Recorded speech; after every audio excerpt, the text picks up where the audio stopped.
Hi everyone, this is Sally Larson. Sorry this is late. I'm having some technical issues learning how to use these tools so you can see my screen. So for me, I went ahead and just put this into a Word format so I could just work off of it. Another class member did it in Excel, which looks outstanding, but this is just another way of doing it. So I chose to do from Chapter 4, exercise number 5. And we are asked to find out what the cash basis and the accrual basis values are. So in the first year, the Sunland Company recorded $30,000 in service revenue, $8,100 of which was on account, and still is outstanding at the end of the year. The remaining $21,900 was received in cash from the customer. So my cash revenues, I'm breaking it down here. I have a cash revenue of $21,900. Remember, I got cash. I have it. And I have accounts receivable for $8,100 because that is outstanding. When you add the two together, I have a total revenue of $30,000. Now let's talk about the expenses. So the company incurred operating expenses of $18,600.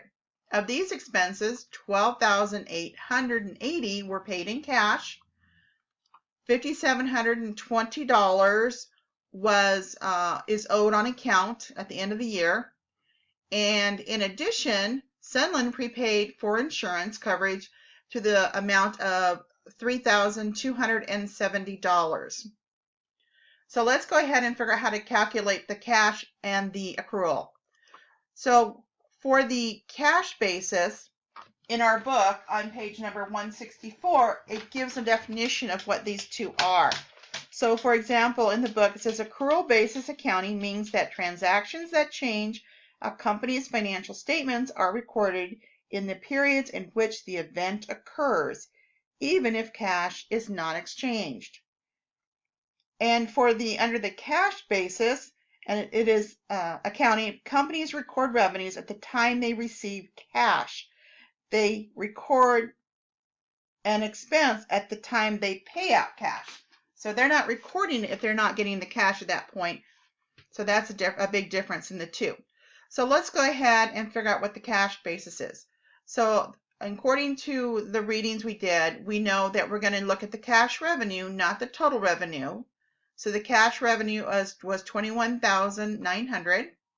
And we're going to subtract our cash expenses. Again, we're not doing the total expenses. We are doing the cash expenses. It's been a long day, sorry. And that was $12,800. Now we're also going to include our prepaid insurance, which we did pay, and therefore it was a cash expense.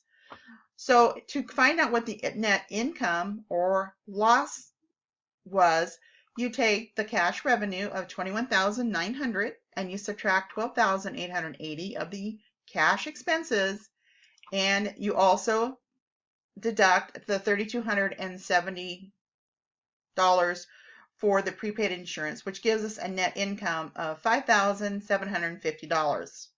So now if we're going to use the accrual basis, this is when you just take the total revenue. So our total revenue was $30,000, and we take our total expenses, which was $18,600.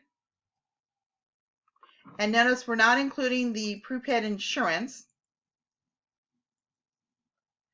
And that comes up with a net income of $11,400. Okay, so now we have the two net incomes for the two. And the last question would be, which basis of accounting, cash of accrual, provides more useful information for decision making? So according to the book on page 165, it says clearly the cash basis measurements are misleading because the financial performance of the company would be misstated. So the answer to that one would not be cash, but would be accrual. So when I plopped it into Willie Plus and did a submit, the cash basis amount net income was $5,750 and the accrual was $11,400, and it was for accrual. I hope this was helpful for you. I know another student did it in Excel, which is outstanding. This is just another way of doing it, and I hope it helps, and good luck, guys.